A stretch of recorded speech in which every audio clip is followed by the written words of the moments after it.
history as the first African American in the College of Education to earn tenure. As NKU's Director of Black Studies and Faculty Chair of Black Church Studies at Temple Bible College and Seminary, he seamlessly bridges rigorous inquiry with community leadership. In the realm of media, Dr. Charles served as executive producer for the 2025 PBS documentary Underground, collaborating with Nick and George Clooney. He is a board member of the Sweet Blackberry Foundation, an organization that develops books and films projects that tell little-known Black history stories. Founded by Karen Parsons of the Fresh Prince of Bel-Air, a site lead for National Geographic's 2892 Miles to Go project. He is a master of heritage preservation, a two-time NAACP award winner, and ordained minister. Dr. Childs serves as the senior pastor of the historic Antioch Baptist Church, established in 1882. Whether through a lens, a lecture, or the pulpit, his life's work is a dedicated testament to equity and the enduring power of the human story. Would you join me in welcoming Dr. David Childs?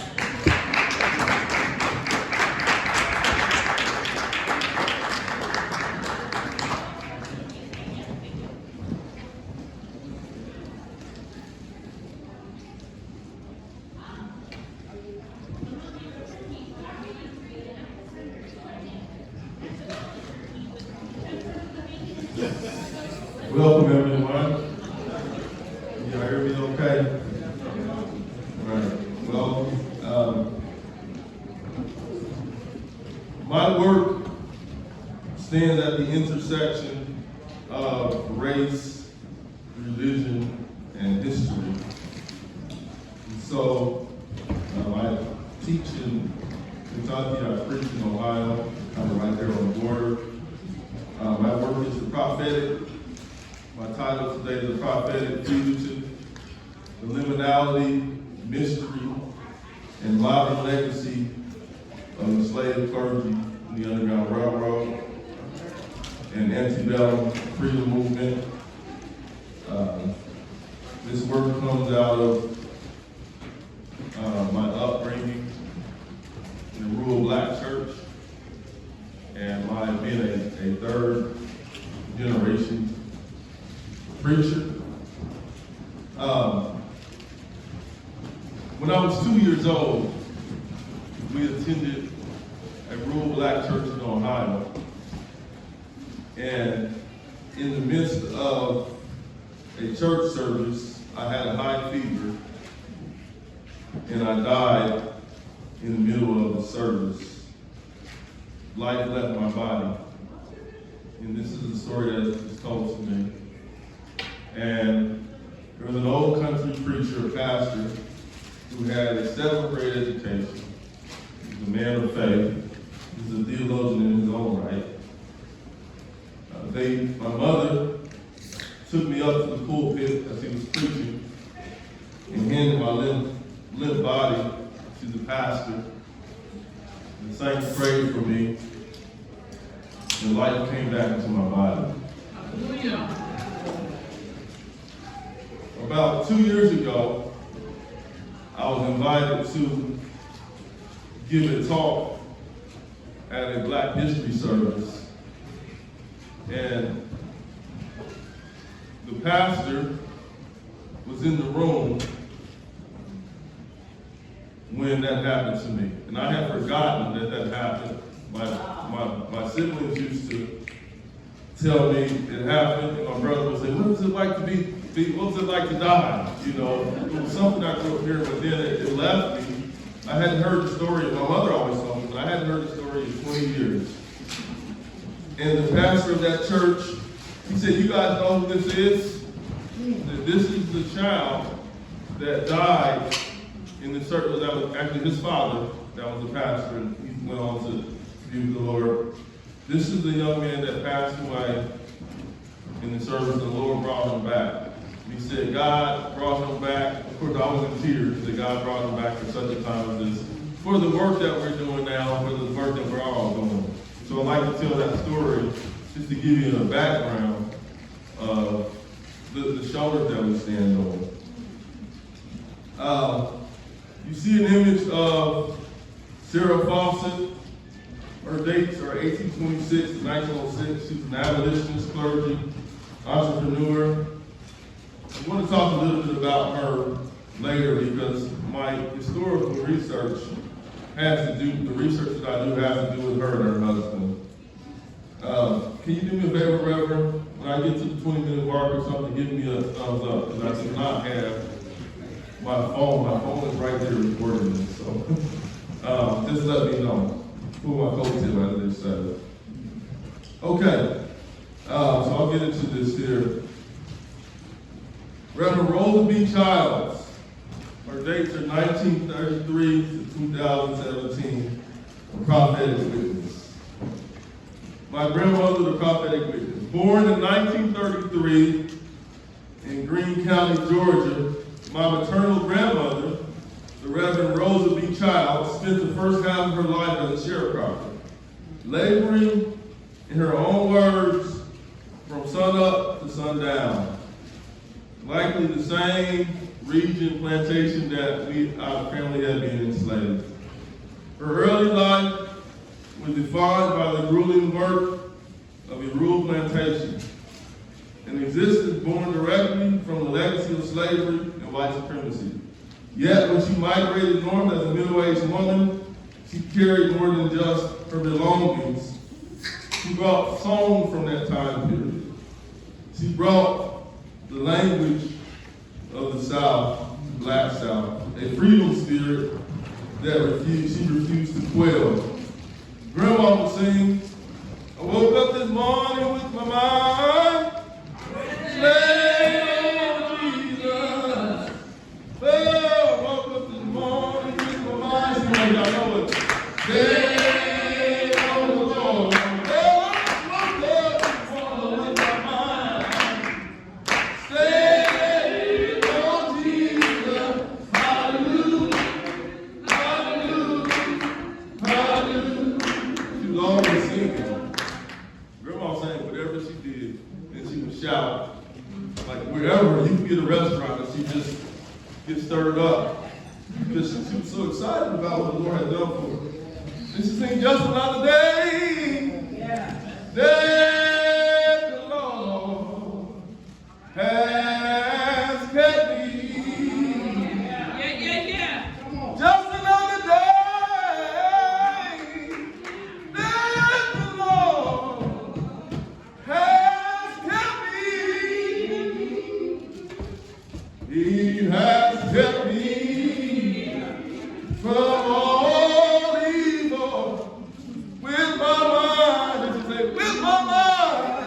You can stop on that. With my mind, with my mind, stay on him. Just another day that the Lord has kept me. You might know what I'm talking about. Though she arrived with only a middle school education, she eventually earned her high school diploma in her 60s and became a prolific minister, transforming her lived experience into a profound womanist theology. Although she never had the opportunity to go to college or seminary, she's a theologian in her own right. Despite lacking formal education, she drew from her life in a rural farming community to teach us spiritual truths. Reverend Rosa was a black woman who had grown up under the hard taskmasters of the Jim Crow South. She would say, God raised me up from the clay hills of Georgia. Then he picked me up, turned me around, placed my feet on solid ground. And if we were too young to understand life's struggles, she would say with a wise chuckle, just keep on living. I believe I got some witnesses. Of all my formal schooling, and this is true, my greatest lessons came from her. Evangelist Rosa Childs was a prophetic fugitive, an architect of spiritual liberation. While she might not have used academic jargon, spent her life preaching in a tradition that transformed the pulpit into a site of resistance. Her life is a modern reflection of the rich, complex legacy of African American clergy in the Black church, even during the time of American slavery. Reverend Rosa represents the prophetic agency that the mainstream historical accounts often overlook. So in terms of an introduction, the invisible institution and the clandestine architect. The historiography of the American abolitionist movement has long prioritized visible legal battles and the narratives of white northern reformers, often relegating black agency to the periphery. Beneath the surface of Antebellum society lay what Albert Raboteau termed the invisible institution, the clandestine religious life of the enslaved. The institution was not merely a space with spiritual solace, but a laboratory for liberation, rooted in the conviction that where the Spirit of the Lord is, there's liberty. Within this secret world, the preacher emerged, much like Reverend Rosa, not merely as a spiritual guide, but as a covert architect of freedom. My talk today explores the concept of the prophetic fugitive, a figure who occupied a liminal space between two disparate worlds, the visible world of the Southern plantocracy and the invisible world of the Underground Railroad. These individuals lived in a state of perpetual paradox, and John Franklin talks about the paradox of freedom. To be in a country that once enslaves one, and then also, even today, talks about the language of liberty. To the enslaver, they were the safe Negro preachers, talking about black clergy at that time, who encouraged patience to the enslaved. They were the intelligence officers of the Continental Resistance Movement, embodying the mandate to proclaim liberty to the captives and the opening of the prison to them that are bound. By utilizing sacred double talk and the unique blend of black liberation and womanist theologies, these ministers transformed the pulpit into a tactical command center. This research argues that the freedom spirit of the Antebellum era was a sophisticated, multi-layered infrastructure that successfully integrated theological mandate with paramilitary precision. Like the Israelites who looked toward a promised land, these leaders understood that faith without works is dead, ensuring that their gospel was not merely heard, but enacted through the breaking of every yoke. This research argues that the freedom spirit of the Antebellum era was a sophisticated, multi-layered infrastructure that successfully integrated theological mandate with paramilitary precision. So firstly, the theology of the Jordan, sacred double talk and tactical literacy. I want to say something here. I put this slide in here to remind me to say something. Some years ago, I began to style myself as a public historian, a public theologian, a public scholar, because I was troubled. I come from the inner city, and I spent some time homeless. And so I had some existential angst navigating and trying to live in both those worlds. So when I got to the academy, I often struggled with going to conferences and seeing that, in some cases, 4 or 5-star hotels, traveling first class, all the things we do as academics. I had trouble with that because of where I came from. And speaking at conferences, we're, talking about phenomenology or existentialism or critical race theory. Actually, that's more for the people, which is, I do some work around critical race theory. But a lot of the theories we talk about are not accessible. And they were not accessible to the folks that I grew up with. And so I began to shift and try to do work to make myself more accessible. And so as a result, I've become a filmmaker. And we've had some films on PBS, a film that's on PBS, a couple of films, and I'll talk about one of my recent films. But one of the things we found out, I don't know if you all heard of Margaret Garner. Have you heard of Margaret Garner? Margaret Garner was the one that the movie Beloved was based on, that Oprah did. Margaret Garner was, amongst other things, she was the one that rather than have her children go into slavery, she decided she was going to kill them. That's how much historical trauma has been inflicted upon our people. And she passed away at like 25 years old. And so you see this image here is of Margaret Garner escaping across the Ohio River. And I'll talk about the Ohio River momentarily.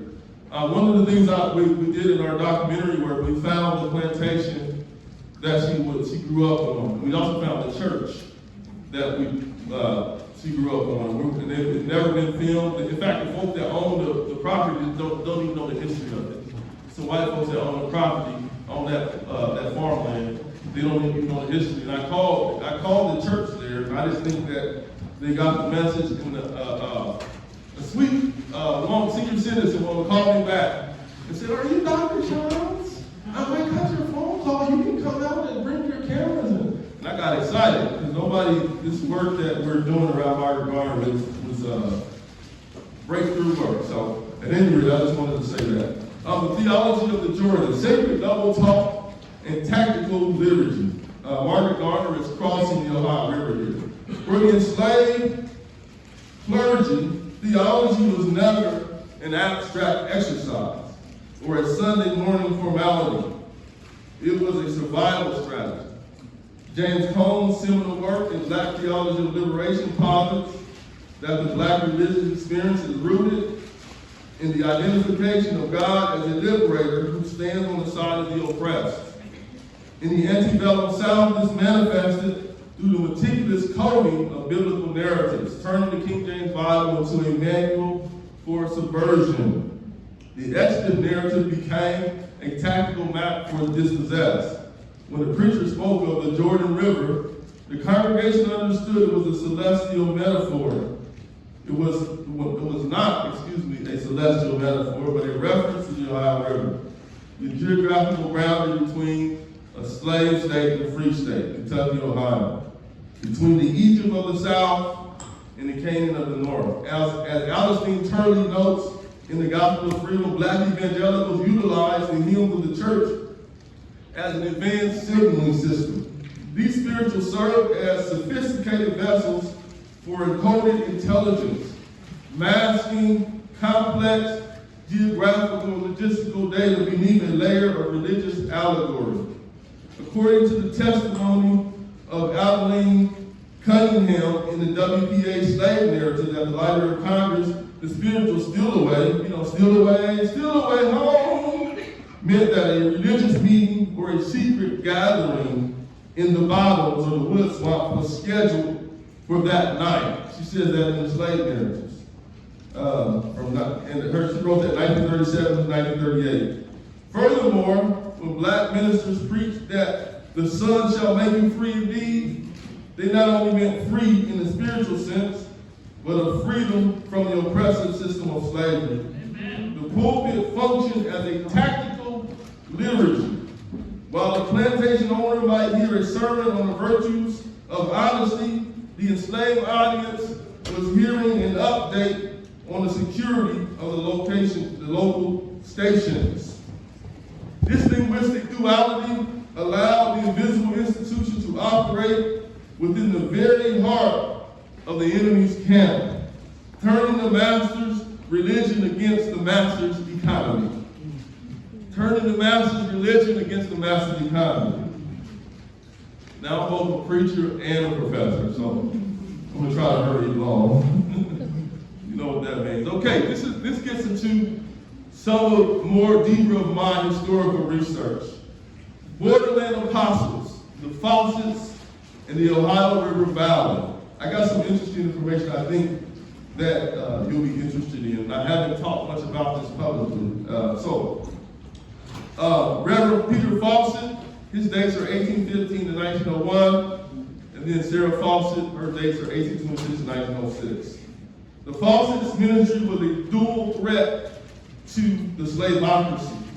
Reverend Peter Farley Fawcett, who gained his freedom from the Monticello estate in 1850, he managed the theological, that's Thomas Jefferson's Monticello, he managed the theological and logistical elements when he came and when he was free and became a minister. He organized the First Baptist Church of Cumminsville as a hub for escaped enslaved people, the arrivals, serving as its unpaid pastor for 32 years. That's a whole other conversation there in the black church.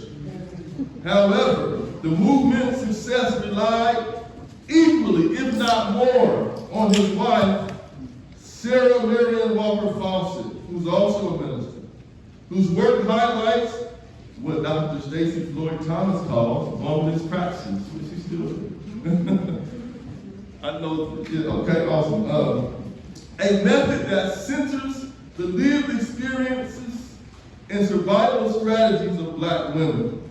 Sarah was an entrepreneur and skilled hair designer. You might say an early Madam C.J. Walker. She did the hair of Cincinnati's elite white and black customers.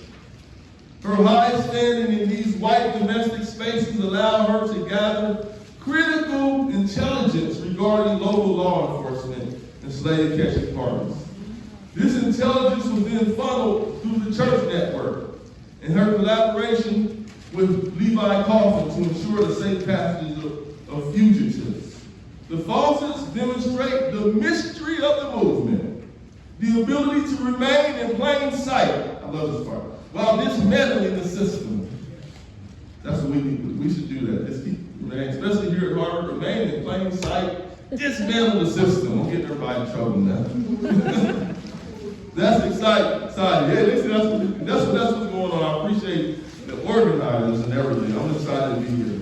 Their life was a testament to the fact that the Underground Railroad was not just a series of tunnels and basements, but a network of human relationships sustained by a shared theological conviction that slavery was an affront to the Creator.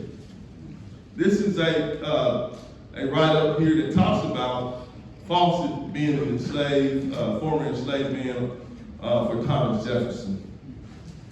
This is his Freedom Papers. One of the exciting things that we're doing now, we found ancestors of the Fawcetts in the Ohio, Kentucky area, and they're working alongside us. And lo and behold, they actually had his Freedom Papers. Like they actually, this is a copy that I got from him. And so what we're doing is talking to the relatives and trying to get them involved in this work, trying to pull those threads that was talked about earlier.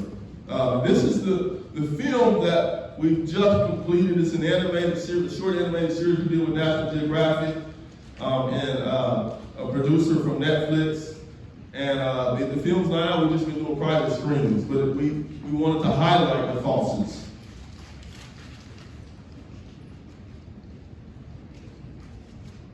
Reverend Dixon, he had a paramilitary pulpit. Reverend Mullins Dixon and the Knights of Liberty. While many ministers used spiritual double talk, others adopted a more martial approach, recognizing that the moral suasion alone would not break the chains of chattel slavery. Reverend Mullins Dixon found the Knights of Liberty in 1846. It was a secret paramilitary organization. This was not a loose connection of activists, it was a disciplined army. At its peak, the organization claimed over 40,000 men across the South who were prepared for an armed uprising. Dixon's work highlights the radical agency of the enslaved ministry. The pulpit was not just for prayer, it was a recruiting station for a hidden militia. The Knights of Liberty operated under the radar for over a decade, training in secret, establishing communication lines that mirrored the ecclesiastical structure of the church, the black church. This freedom spirit bridged the gap between the theological and the martial, proving that spiritual empowerment and physical liberty were viewed as a single invisible mandate. The minister was the captain of the host, a figure who could pray for his soul in the morning and map a revolutionary strike by nightfall. Excuse me, my text got lost in translation there, but we'll go to this one here. Thank you. A womanist recentering, survival, resistance, and redemptive agency. A complete understanding of the prophetic fugitive is impossible without a womanist theological framework. Womanism is a framework that prioritizes the survival and wholeness of the entire community while highlighting the unique role of black women in navigating the interlocking oppressions of race, class, and gender. Indeed, Stacey Floyd Thomas puts it this way: Mormonism is a paradigm shift, wherein black women no longer look to others for liberation, but instead look to themselves. Dolores Williams argues in Sisters in the Wilderness that black women's experience is not just defined by the Exodus liberation, but by Hagar's experience. Hagar's experience, the struggle for survival with the wilderness of exploitation. This theoretical wilderness of exploitation was the exact terrain navigated by the enslaved woman Elizabeth. Didn't even have a last name. Her dates from 1765 to 1866. There's no photographs of her. Her life turned the Hagar experience into a lived practice of resistance. The narrative of Elizabeth, a formerly enslaved woman, provides a stark example of what Katie Cannon calls black womanist ethics. In her memoirs, Elizabeth recounts preaching in Maryland and Virginia where it was illegal for a black woman to speak publicly. Elizabeth's prophetic fugitivity was defined by her refusal to ask for patriarchal permission. Cannon argues that for women like Elizabeth, moral agency is the ability to maintain one's dignity and divine calling, even when the legal system declares one's existence illegal.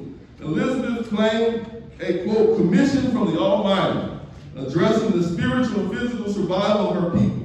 While Elizabeth focused on the internal dignity of the divine calling, Mary W. Stewart, 1803-1879, expanded this womanist ethic by explicitly fusing spiritual authority with political agitation. Mary W. Stewart took the prophetic tradition into the public sphere with unprecedented boldness.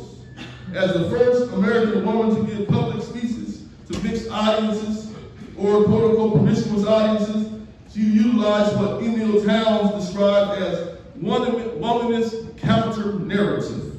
She argued that the subjection of black people was an abomination to God. Stewart's theology blended religious fervor with the demand for civil rights. Stewart's fusion of the spirit and the social found its practical headquarters in the North. Another woman I want to highlight is Eliza Ann Gardner. Her dates are 1831 to 1922. She transformed private homes into sites of political and spiritual refuge. Gardner was a relative of W.E.B. Du Bois. She was a professional dressmaker right here in Boston, the Boston area. Her home at 20 North Anderson Street was a documented stop for the Underground Railroad. Famously described by Haley Q. Brown as a veritable Bethel and a womanist and a sanctuary that hosted figures like Harriet Tubman, John Brown. Gardner's life illustrated the womanist commitment to communal making a way out of no way. She used her professional success and her domestic spaces to provide the black purse economics necessary to fund the escapes of others. Her pivotal involvement in the AME Zion Church and the Sisters of Zion ensured that the church remained a revolutionary rather than a reactionary body, pushing for both gender equity and racial justice, northern sovereigns, and institutionalized freedoms. As the abolitionist movement matured, its ideological fervor was codified into structural resistance through the rise of the northern sovereigns. These were ministers who established robust institutional power in the North to serve as strategic beacon for those enslaved in the South.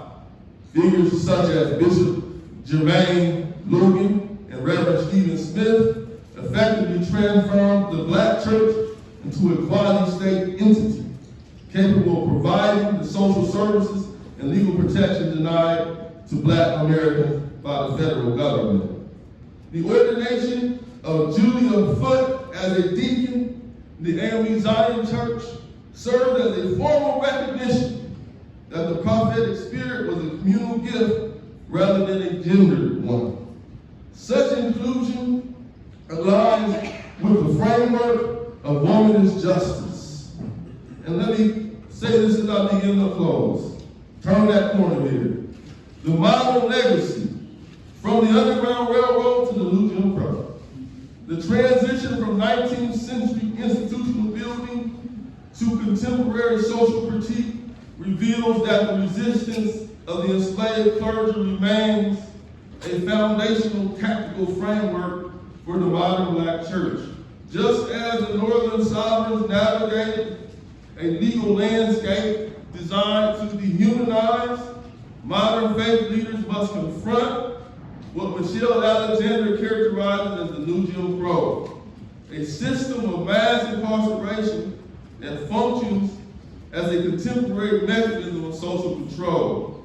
In this context, the historical prophetic fugitive has evolved into the modern activist preacher, translating the survival strategies of the Southern slaveocracy into modern political maneuvers.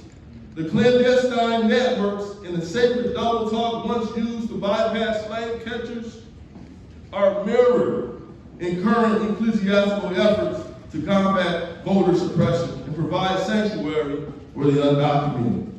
By continuing to utilize womanist ethics to seek social salvation, the modern black church focuses its institutional weight on dismantling the carceral system, providing that the ecclesiastical infrastructure built in the 1850s remained a vital engine for justice in the 21st century. And as I close, I'm going to pick up my other hat here. Let me close. I'm going to do my closing.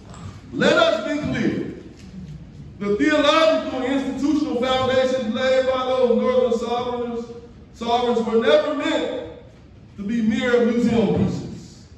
They were never meant to be dusty artifacts of bygone era. They were built upon the stone that the builders rejected, serving as an indispensable blueprint for our resistance today against the durable, demonic mutations of white supremacy. The same freedom spirit that rose up to defy the Fugitive Slave Act of 1850 must now stand tall against the New Jim Crow, that sprawling system of mass incarceration. We are reminded that we wrestle not against flesh and blood, but against principalities, against powers, against rulers of darkness of this world. Just as our ancestors used black purse economics to snatch brothers and sisters from the jaws of slaveocracy, the modern black church must put its collective resources on the line to dismantle the carceral system. The black church must put its collective resources on the line to dismantle these systems. We recognize that the disproportionate shackling of black bodies today is nothing but a direct ancestral continuation of the predatory logic of the plantation.